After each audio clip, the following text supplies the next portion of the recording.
Bismillahirrahmanirrahim. Assalamualaikum warahmatullahi wabarakatuh. Alhamdulillahirabbil alamin. Salatu wassalamu ala sayyidina Muhammadin wa ala alihi wa sahbihi ajma'in. Amma ba'du. Rabbi shrah li sadri wa yassir li amri wa hlul 'uqdatam min lisani yafqahu qawli.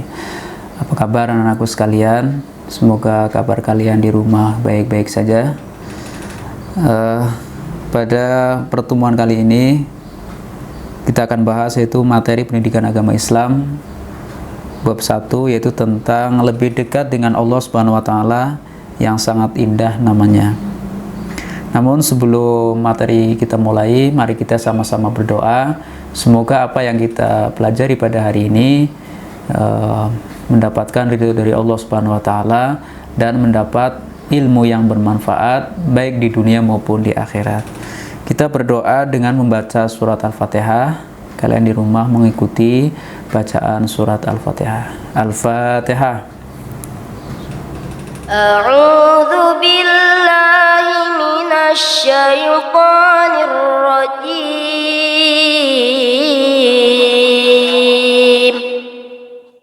Bismillahirrahmanirrahim. Alhamdulillahi Rabbil Alamin.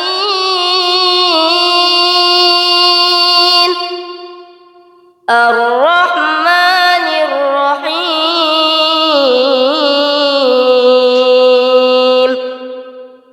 Maliki Yaumiddin.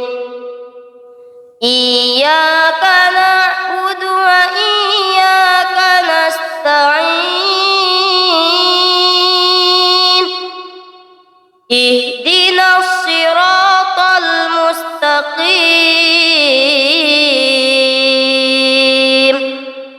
Siratal ladzina an'amta 'alaihim ghairil maghdubi 'alaihim waladdallin.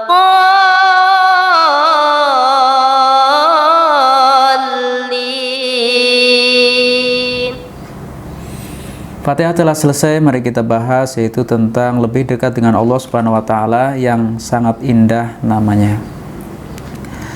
Di sini ada peta konsep yang akan kita bahas yaitu iman kepada Allah Subhanahu wa taala, terus mempelajari dan memahami iman kepada Allah Subhanahu wa taala, mempelajari dan memahami makna Asmaul Husna, terus mempelajari dan memahami hikmah iman kepada Allah Subhanahu wa taala melalui Asmaul Husna, terus yang terakhir adalah menerapkan perilaku melalui contoh yang mencerminkan keteladanan terhadap Asmaul Husna.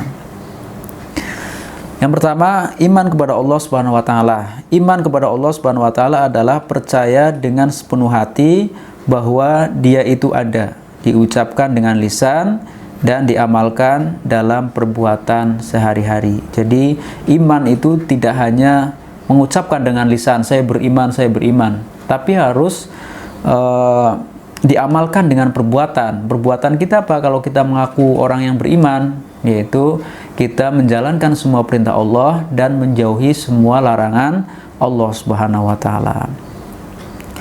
Dalam hal ini Allah Subhanahu wa taala berfirman dalam surat An-Nisa ayat 136. A'udzubillahi minasyaitonirrajim. Ya ayyuhalladzina amanu aminu billahi wa rasulihi wal kitabil ladzi nazzala ala rasulih wal kitabil ladzi anzala min qabl wa may yakfur billah wa malaikatihi wa kutubihi wa rusulihi wal yaumil akhir faqad dhalla dhalalan ba'ida. Artinya, wahai orang-orang yang beriman, tetaplah beriman kepada Allah dan Rasulnya Muhammad dan kepada kitab Al-Quran yang diturunkan kepada Rasulnya serta kitab yang diturunkan sebelumnya. Barang siapa yang ingkar kepada Allah, malaikat-malaikatnya, kitab-kitabnya, rasul-rasulnya, dan hari kemudian, maka sungguh orang itu telah tersesat sangat jauh. Terus yang berikutnya adalah makna Asmaul Husna. Asmaul Husna artinya nama-nama Allah Subhanahu wa taala yang baik. Allah Subhanahu wa taala mengenalkan dirinya dengan nama-namanya yang baik sesuai dengan firman-Nya, yaitu dalam surat Al-A'raf ayat 180. A'udzubillahi minasyaitonirrajim. Walillahil asmaul husna fad'uhu biha wa darul ladina yalkhiduna fi asma'i sayujzauna ma kanu ya'malun. Artinya, dan Allah memiliki al-asma al-husna, nama-nama yang terbaik, maka bermohonlah kepadanya dengan menyebutnya al-asma al-husna, dan tinggalkanlah orang-orang yang menyalahartikan nama-namanya, mereka kelak akan mendapat balasan terhadap apa yang telah mereka kerjakan. Yang selanjutnya adalah memahami makna al-asmaul husna, ya. Yang pertama adalah al-alim. Al-alim artinya maha mengetahui. Allah Subhanahu wa taala maha mengetahui yang tampak atau yang gaib. Ya, pengetahuan Allah Subhanahu wa taala tidak terbatas oleh ruang dan waktu. Segala aktivitas yang dilakukan oleh makhluk diketahui oleh Allah Subhanahu wa taala. Bahkan peristiwa yang akan terjadi pun sudah diketahui oleh Allah Subhanahu wa taala. Dengan kata lain, pengetahuan Allah Subhanahu wa taala itu tanpa batas. Yang berikutnya, yang kedua adalah al-khabir. Al-khabir artinya maha waspada, mengetahui perkara yang tersembunyi. Allah Subhanahu wa taala menciptakan miliaran makhluk dengan berbagai ragamnya. Semuanya diketahui oleh Allah dengan detail, ya. Penuh kecermatan dan kewaspadaan, baik secara lahir maupun batin. Tidak ada satupun ciptaan Allah Subhanahu wa taala yang salah sasaran. Ini menandakan bahwa Allah maha waspada, gitu ya. Terus yang ketiga adalah as-sami. As-sami artinya maha mendengar. Allah Subhanahu wa taala maha mendengar semua suara apapun yang ada di alam semesta ini. Pendengaran Allah Subhanahu wa taala tidak terbatas. Tidak ada satupun suara yang lepas dari pendengarannya, meskipun suara itu sangat pelan. Hal ini sesuai dengan firman-Nya, A'udzubillahi minasyaitonirrajim, wallahu sami'un alim. Dan Allah maha mendengar lagi maha mengetahui. Surat Al-Baqarah ayat 256, ya. Jadi kalian harus meyakininya bahwa Allah Subhanahu wa taala adalah maha mendengar. Jadi apapun yang kalian katakan, ya, Allah maha mendengar, dan Allah maha mendengar semua keluh kesah kalian. Maka dari itu kalian harus rajin-rajin berdoa, ya. Maka Allah akan mendengarnya. Allah pasti akan mengabulkan apa yang kalian doakan, ya, karena Allah adalah memiliki sifat as-sami, maha mendengar, ya. Itu, maka jangan bosan-bosan untuk berdoa, dan hati-hati. Setiap apa yang kalian katakan itu akan didengar oleh Allah Subhanahu wa taala, ya. Yang keempat, al-basir, ya. Al-basir artinya maha melihat. Allah maha melihat segala sesuatu walaupun lembut dan kecil. Allah Subhanahu wa taala melihat apa saja yang ada di langit dan di bumi, bahkan seluruh alam semesta ini dapat dipantau. Hal ini sesuai dengan firman-Nya, A'udzubillahi minasyaitonirrajim, innallaha ya'lamu ghaibas samawati wal ardh wallahu basirum bima ta'malun. Artinya, sesungguhnya Allah mengetahui apa yang gaib di langit dan di bumi, dan Allah maha melihat apa yang kamu kerjakan.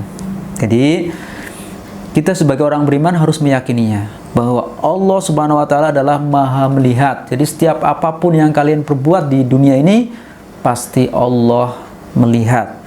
Ya, seperti tadi al-alim, ya, mengetahui, ya. Penglihatan Allah itu tidak ada batasnya, ya.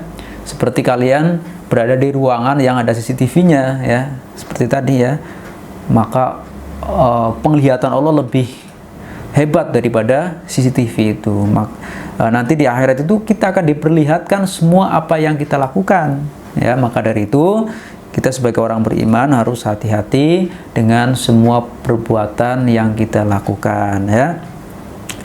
Terus yang berikutnya, setelah kita mempelajari Asmaul Husna yang 4 tadi, kita berusaha untuk menerapkan perilaku yang mencerminkan keteladanan terhadap Asmaul Husna.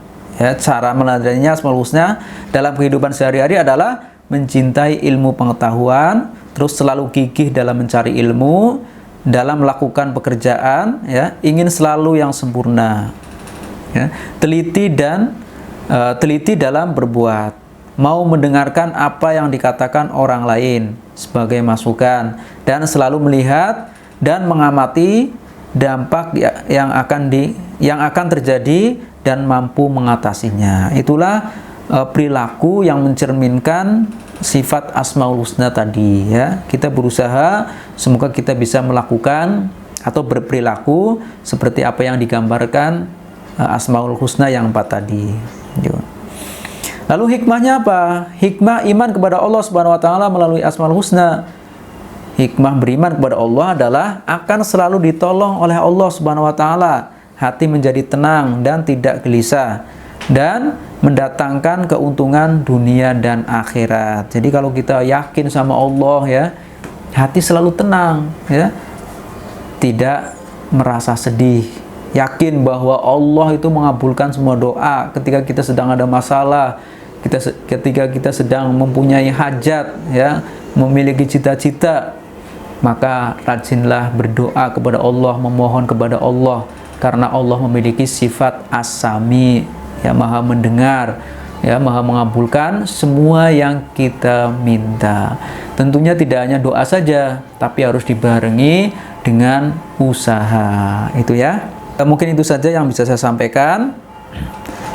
Sebelum saya akhiri, yang belum mengisi daftar hadir di kolom komentar, silahkan kalian isi daftar hadir di kolom komentar.